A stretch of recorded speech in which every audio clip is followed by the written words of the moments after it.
What's going on, guys? Andrew Duvark Gaming back here, and today we're going to be doing an analysis of the episode 91 cast list and summary of Yu-Gi-Oh! Vrains. Now, the episode title is going to be The Proud Maiden, and the summary reads as follows.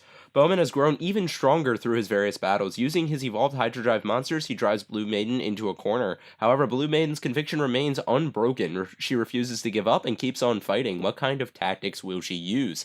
Then for our cast list, we have Playmaker, Soulburner, Blue Maiden, Aqua, Ghost Girl, Akira, and Bowman.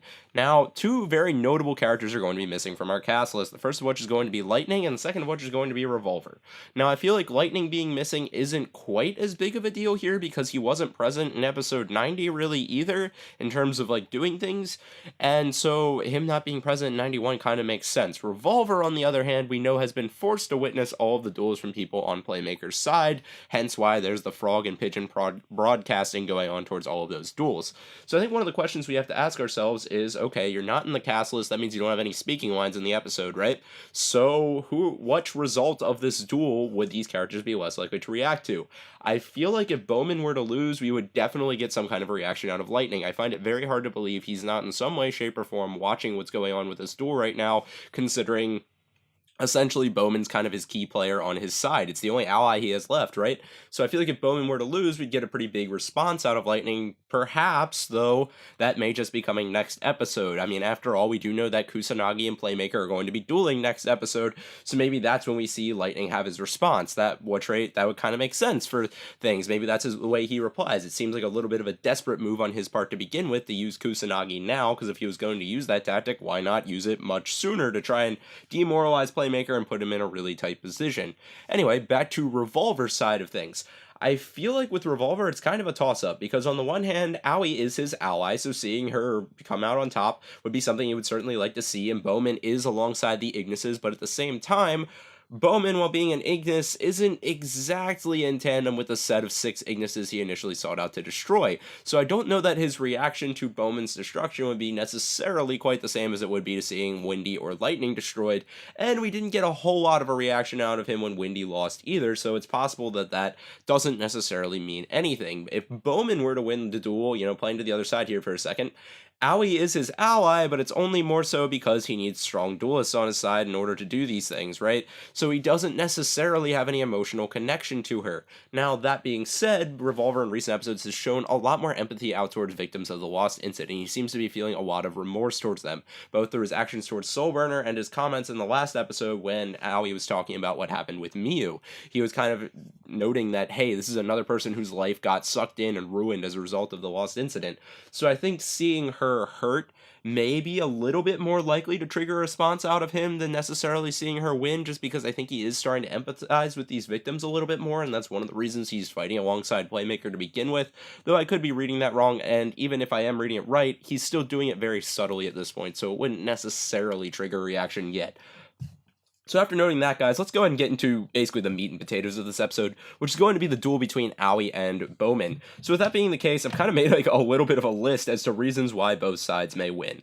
Let me note beforehand, I heavily lean towards Bowman most likely winning just because the plot armor is way too strong, but I will be trying my best to make a case for both sides here. So starting off with Bowman, obviously he's got plot armor in his favor like I just listed. Then he's also got a score to settle with Playmaker. We have to figure that they've dueled 3 times, right? Playmaker wins the first 2, then they duel again, and Bowman, although he loses, basically notes to Playmaker, I could have won that, but I chose not to because I wanted to learn more about your dueling tactics. That basically settles to me that kind of Playmaker's got something still there in his story arc to legitimately overcome this fully evolved form of Bowman and beat him there. At what rate, leaving that unresolved would be a little bit odd from a writing perspective. I mean, they've kind of been building towards this whole Bowman Playmaker thing to begin with, everything from Bowman trying to claim he was Playmaker, all the way through Bowman studying all of his dueling tactics and essentially beating him in a duel if we can trust Bowman's word, which so far more or less he's been basically pretty honest with us.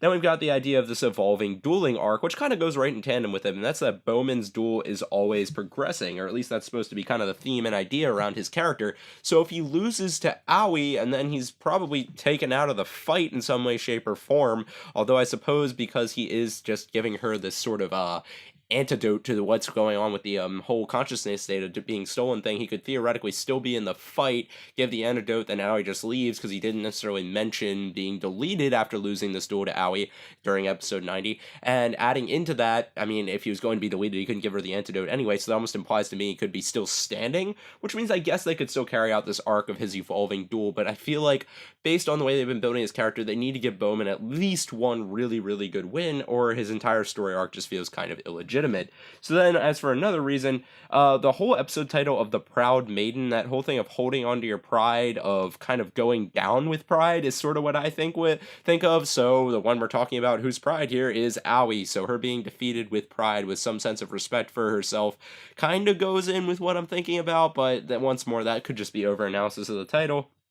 Then we've also got the fact that Bowman has a lot of influence over Link Vrains. We saw this in episode 90 when he was literally able to make the entire ground tremble both through Mirror Link Vrains and regular Link Vrains, and basically lock the players in so they couldn't log out, everything else. It made it so it was a very strange predicament. At which rate, I wouldn't say it's entirely outside of the realm of possibility that if he really needs to win this duel, he could start just warping Link Vrains to cause all kind of weird things to happen. So maybe he pulls out a win in kind of an illegitimate way, similar to the way Merrick did against Joey in the Battle City arc of Duel Monsters. Joey basically was set up to beat Merrick, right? But he had taken so much pain during the Shadow game that he passes out before he can complete the final attack with his monster. So I think Bowman's got a lot, once more, riding in his case, and that plot armor really is a big one because he's essentially the main antagonist of this arc, although part of me is starting to lean a little bit more towards it being Lightning, considering Bowman's been developing a little bit more empathy, a little bit more understanding of the whole human emotional aspect of things, particularly with the little mini arc we got with Haru going on. So that's kind of hard to say. Let's go ahead and flip on to why Aoi may win this duel. So we've got the fact that Aoi's got a lot of empathy on her side. I mean, and Aqua is kind of the Ignis embodiment of empathy, right? She's the one who's able to see if people are telling the truth and everything else, and that in its very nature is rooted in your ability to empathize with others, to be able to tell whether they're being genuine, essentially, right?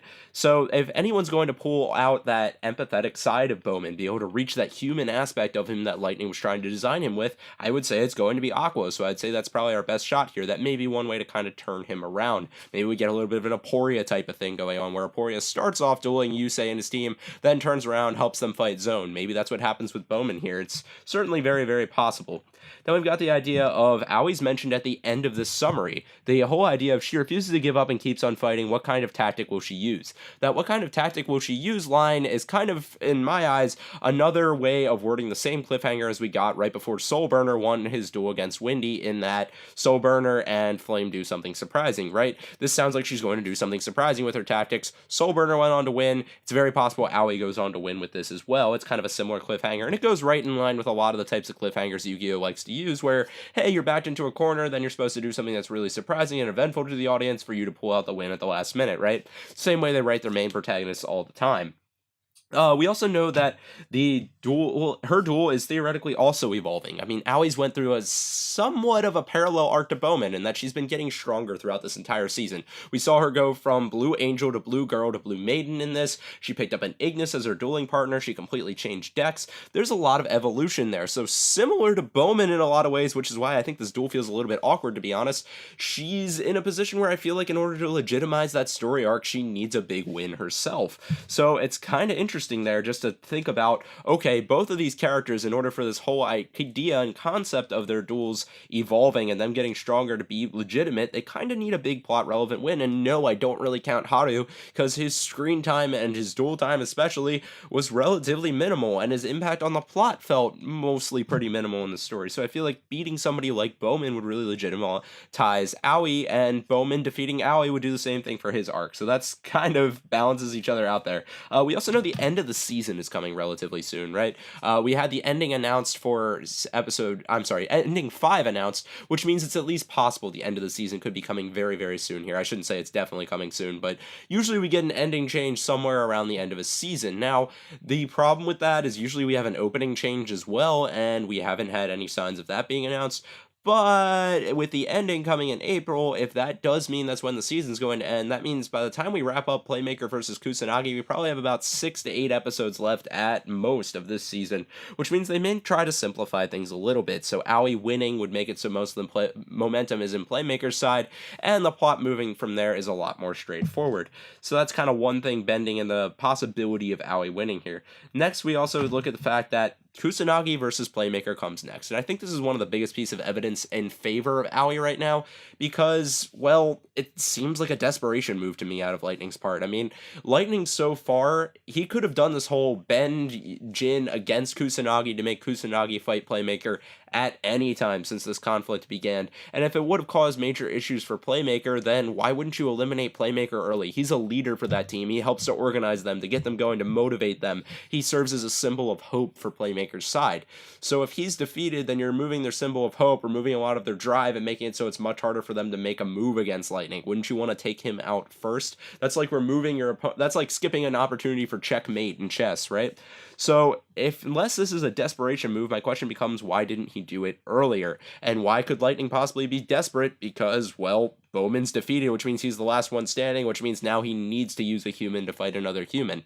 Now, it's also possible this was his plan all along, and he was just waiting for the right timing to do it. This could make things make a lot of sense, especially if, Bowman pulls out the win, then Lightning wants to take out Revolver. Removing Playmaker from the scene may not be such a bad idea, considering then you'd be left with, on Playmaker's side, 2 of your best hackers from that team being Playmaker and Revolver, so if anyone's going to break the bind of lockdown that they're in, it would be those 2. So with all that being said, guys, I think we've got a pretty major toss-up in terms of this duel. The more I think about it moving forward, be sure to let me know all your thoughts, comments, theories, etc. in the comment section down below. If you enjoyed this video, be sure to like and subscribe. If not, constructive criticism is always welcome. And yes, some of you may have noticed this is actually my second time making this video. I realized after watching the first attempt, I was not nearly as thorough as I'd like to be, so hopefully you tuned in for this one to give me a chance to redeem myself. Anyway, I'll catch you guys next time with some more Yu-Gi-Oh! Vrains reviews, thoughts, etc.